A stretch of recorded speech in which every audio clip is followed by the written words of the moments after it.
You are listening to a Blaze Bible Reflection.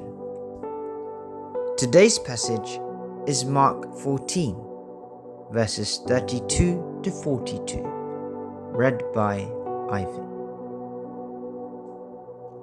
How to overcome temptations. Watch and pray.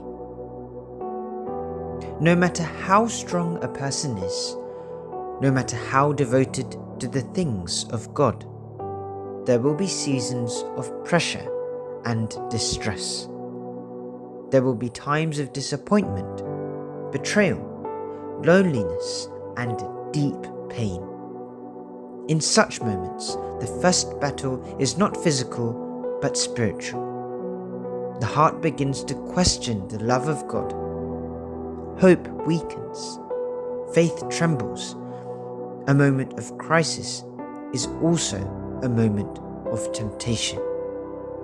It was in such an hour that our Lord said, "Watch and pray, that you may not enter into temptation. The spirit indeed is willing, but the flesh is weak." He spoke these words in Gethsemane, before the cross, before the nails, before the soldiers led him away. He had already entered into anguish.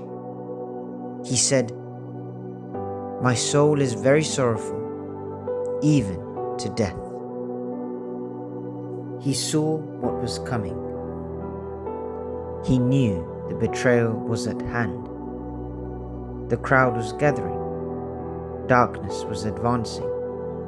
The accuser of the brethren was on the horizon. When he turned to his disciples for comfort, he found them sleeping.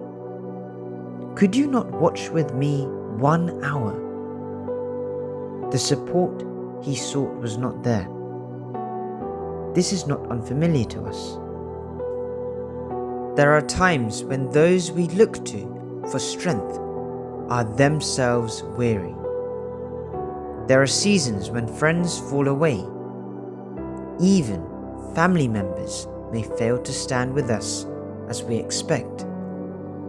In such hours, the soul becomes vulnerable and temptation draws near. Jesus did not say only watch. He said, watch and pray. It is not enough to be cautious or strong. It is not enough to be wise or disciplined. Vigilance guards the heart, but prayer connects the heart to God. Without prayer, watchfulness becomes self-reliance. With prayer, weakness is placed into the hands of the Father. In moments of crisis, we must guard our thoughts and bring them before God. When suffering suggests that we are abandoned, we must answer with prayer. Even if the prayer is simple, even if it is only, "Lord, help me," it becomes a lifeline to grace. It's such moments that James says, "Draw near to God, and He will draw near to you." There are 3 particular seasons when this command must be taken seriously. First, in times of sorrow and crisis. When suffering whispers that God has forgotten you, you must answer with prayer. When confusion clouds your judgment, you must guard your thoughts.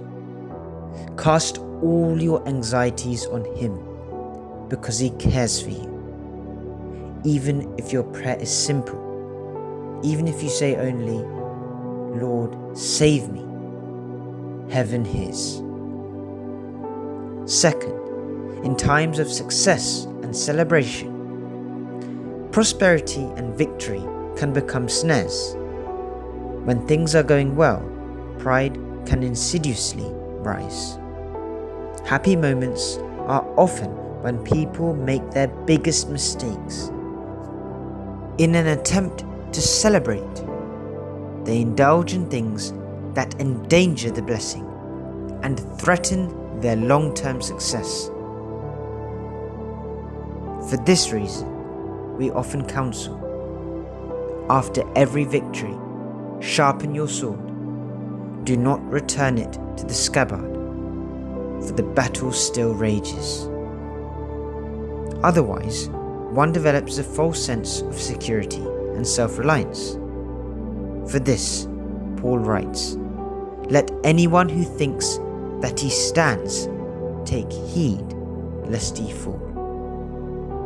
Therefore, watch and pray in seasons of blessing, so that gratitude does not become self-exaltation and freedom does not become license. Third, in the ordinary flow of daily life. Temptation does not only appear in dramatic moments. It comes through careless words, through pride, through envy, through comparison, through the subtle influences that shape our thinking. We are warned not to be conformed to this world, but to be transformed by the renewal of our minds. Watch and pray in your conversations. Watch and pray in your relationships. Watch and pray in the church and in private. Small compromises left unattended become an open door. In Gethsemane, Jesus prayed with honesty and submission. "My Father, if it be possible, let this cup pass from me. Nevertheless, not as I will, but as you will." There is no sin in asking the Lord to remove the cup. Many times he takes it away outright. But when he does not, we must trust that it serves a higher purpose, even if we understand that purpose only much later. We live life forward, but we learn and understand backwards. Therefore, submission must follow the petition, "Not my will, but your will be done." If the cup is not removed, it is not without meaning. Through the cup of Jesus came redemption, forgiveness, and life.